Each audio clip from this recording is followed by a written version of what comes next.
Taisho 8. Est-ce que tout est vraiment souffrance? L'existence est souffrance, c'est le premier constat que pose le Bouddha, souvent généralisé en « tout est souffrance ».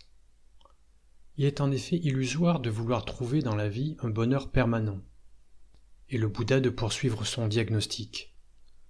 L'origine de la souffrance est la soif. Cette soif insatiable du plaisir des sens, du désir d'exister. Mais il affirme aussitôt qu'il existe un remède à la souffrance. C'est la cessation complète de cette soif, en la délaissant, en y renonçant, en s'en libérant, en s'en débarrassant.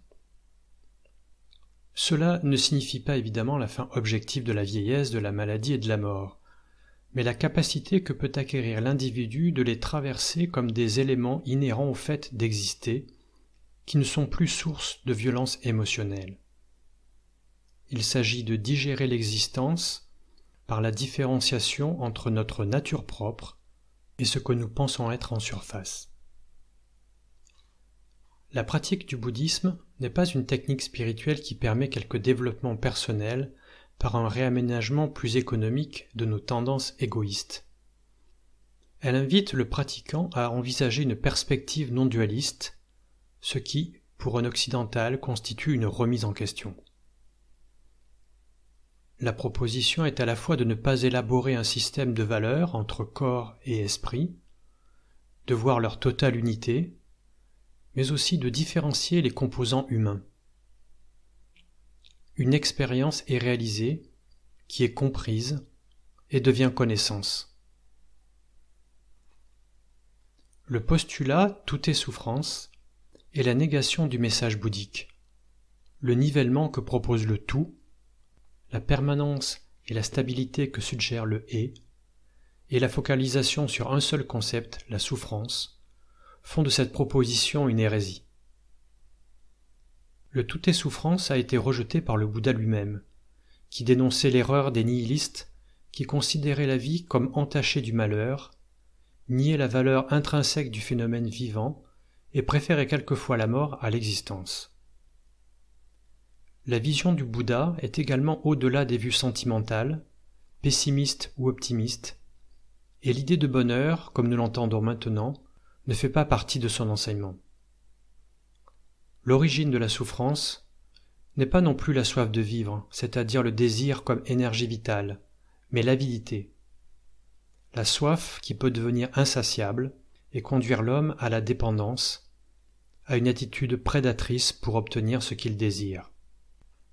Il n'est pas non plus question d'individu. En Inde, cette notion n'avait pas la même valeur qu'aujourd'hui, et les manières de se conduire individuellement n'avaient rien de commun avec notre mentalité et la façon dont nous concevons la liberté, le choix, l'amour et la volonté d'apprendre.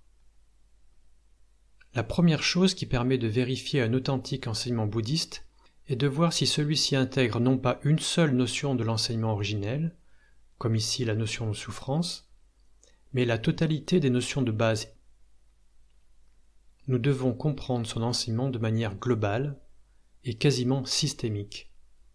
Une pensée en mouvement. Les notions clés nous sont connues. L'impermanence, le non-soi, le nirvana et la souffrance. Ces notions sont inséparables. Elles initient un processus de compréhension basé à la fois sur la pratique de la méditation et sur l'étude des textes. Elles ne peuvent être saisies de manière mentale et expliquées en quelques mots. C'est le développement de la vision profonde et de la pleine conscience qui permet aux pratiquants de les mettre en pratique au jour le jour. Ces notions fondamentales ont été étudiées sous l'expression « les trois sceaux du Dharma ». Tout est souffrance.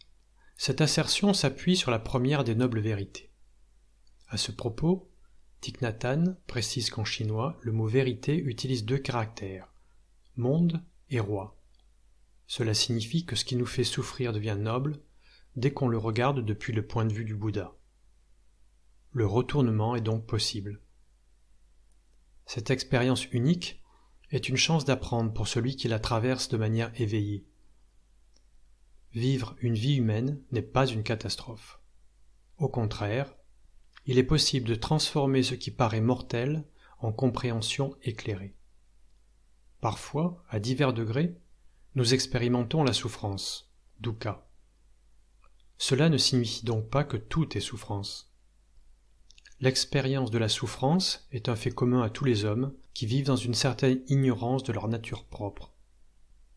Elle est aussi un point d'appui pour déclencher un changement. C'est le moteur du changement. Dans la condition humaine, le début de la quête est le constat de la tension existentielle. S'il y a humanité, il y a souffrance. Ce n'est pas une calamité, mais la destinée même de l'homme existentiel. De plus, cette vérité est le départ des trois autres. En effet, constater qu'il y a souffrance n'est pas accomplir le chemin. Ça n'est que l'amorce du mouvement. La démarche ne consiste donc pas à se débarrasser de la souffrance, mais à en connaître les causes, puis à les transformer. Accomplir le parcours humain ne consiste pas à trouver un moyen d'échapper à notre condition, mais à la transcender par la connaissance suprême qu'est la sagesse. Nous devons discerner ce qui est souffrance de ce qui ne l'est pas, ce qui l'engendre, ce qui l'apaise. L'erreur est de croire que l'impermanence produit nécessairement la souffrance, également qu'il y a un soi qui souffre du changement des choses. Voilà pourquoi souffrance, impermanence et non-soi sont liés. Alors que l'impermanence et le non-soi sont universels, la souffrance, elle, est fluctuante. Elle est vraiment un effet dû au mauvais placement de la conscience, non pas une valeur essentielle. Nous souffrons seulement des choses auxquelles nous sommes attachés d'une manière ou d'une autre. Elle est donc relative et ne peut finalement être considérée comme un fondement de la vie humaine. Elle demeure momentanée. De plus, nous ne pouvons parler de souffrance qu'en termes humains. Comment prétendre qu'une fleur souffre, qu'une table souffre ? Elle est liée à notre forme de conscience et n'est pas une essence universelle. L'homme, dans certaines conditions, entretient un certain rapport au phénomène, il peut alors ressentir de la souffrance. Sinon, il éprouve de la joie ou de l'indifférence. Lorsque la situation n'est pas porteuse de souffrance, nous pouvons expérimenter la joie et le nirvana. Thich Nhat Hanh écrit à ce sujet. Selon moi, il est plus facile d'imaginer un état où il n'y a pas d'obstacle créé par les concepts que de voir la souffrance en toute chose. J'espère que les érudits et les pratiquants vont commencer à accepter cet enseignement selon lequel toutes les choses sont marquées du sceau de l'impermanence, du non-soi et du nirvana, sans toujours chercher à prouver que tout est souffrance. Fin de la citation. De la même manière, dire que la souffrance est due à l'excès de désir est un peu simpliste. Le désir est l'élan vital et c'est bien l'ignorance de notre vraie place qui nous fait désirer des choses impossibles. L'éducation à notre nature fondamentale est donc une nécessité. Devenir un être humain s'apprend. C'est peut-être notre principale tâche. De multiples affections émotionnelles peuvent nous conduire à la souffrance. Nous pouvons apprendre à voir, à reconnaître et à soigner les souffrances de chacun et supprimer les causes et les positionnements erronés. Chacun peut connaître le nirvana ici-bas. Voilà ce que dit le Bouddha. Relier la souffrance à la notion d'impermanence et reconnaître que le moi n'est pas le centre absolu de cette tension, mais un élément parmi d'autres. La souffrance n'est pas une valeur absolue, le détachement devient la clé de voûte de la doctrine. Nous avons le pouvoir de réfléchir à la situation, de modifier notre posture et de constater les changements. Bouddha a enseigné que nous pouvions être heureux dans les choses telles qu'elles sont. Cette notion est à envisager sous l'angle de la dynamique vitale et se trouve, de fait, en relation avec la notion d'impermanence. La question qui se pose avec ce terme est que l'on croit avoir tout dit en énonçant que tout change tout le temps. Généralement, on oppose aller tout droit en négociant les virages, et négocie les inévitables virages qui se présentent sur le chemin. Nous voulons aller droit au but et aussi profiter du chemin, visiter les lieux rencontrés et accepter avec sagesse les inévitables changements de cap, sans parler de nos tendances ambivalentes et de la tenaille du doute. La doctrine nous incite à aller dans le sens de la délivrance et de la bienveillance, du dépassement de nos vues erronées. C'est donc un effort constant et droit. Cela ne dépend pas des circonstances, ne dépend pas d'un quelconque changement d'humeur, du découragement ou de la passion passagère. L'impermanence, c'est cette injonction d'un maître zen qui disait « Allez tout droit en négociant les virages ». Cette attitude n'est pas un comportement de conduite spatiale, mais la faculté d'établir un rapport juste avec les situations et de ne pas perdre de vue les bases de sagesse que nous avons intégrées.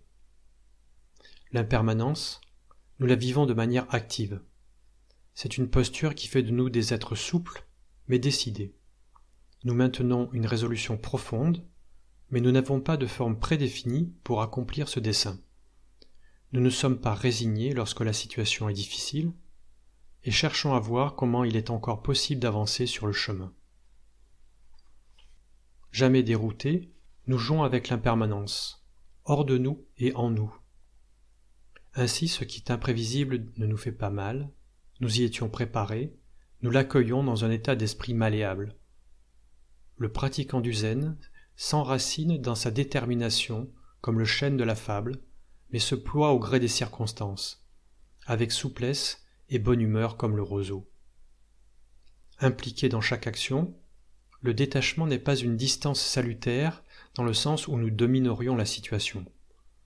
Nous traversons simplement l'existence, sans espoir de gain ou de salut. De plus, cette distance n'est pas un positionnement intellectuel, une distance objective qui nous éloignerait émotionnellement de la vie.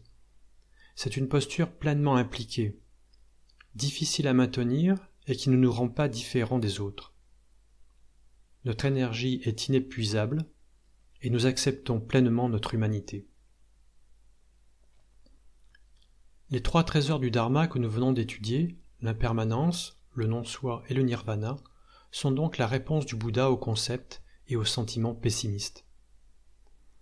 Il a aussi donné des enseignements positifs pour dépasser la notion de souffrance et les sentiments d'aversion envers autrui.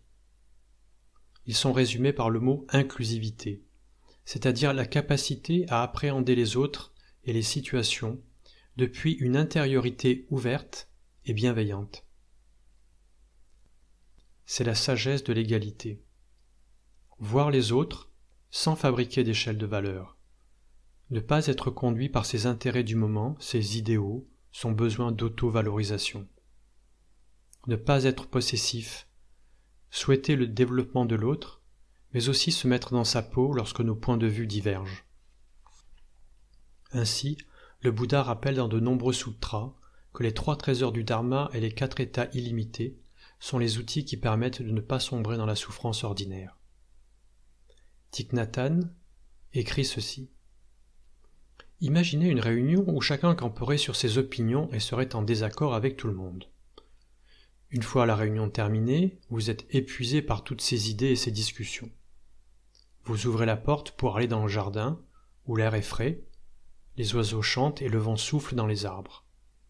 La vie ici est très différente de cette réunion, pleine de paroles et de colère. Il y a toujours des sons et des images, mais ces sons et ces images vous apportent fraîcheur et guérison. Le nirvana n'est pas l'absence de vie. Cela signifie nirvana dans cette vie. Le nirvana signifie pacifier, faire taire et éteindre le feu de la souffrance. Le nirvana enseigne que l'on est déjà ce que l'on souhaite devenir. Nous n'avons pas à courir après quoi que ce soit. Il nous suffit de revenir et de toucher notre vraie nature.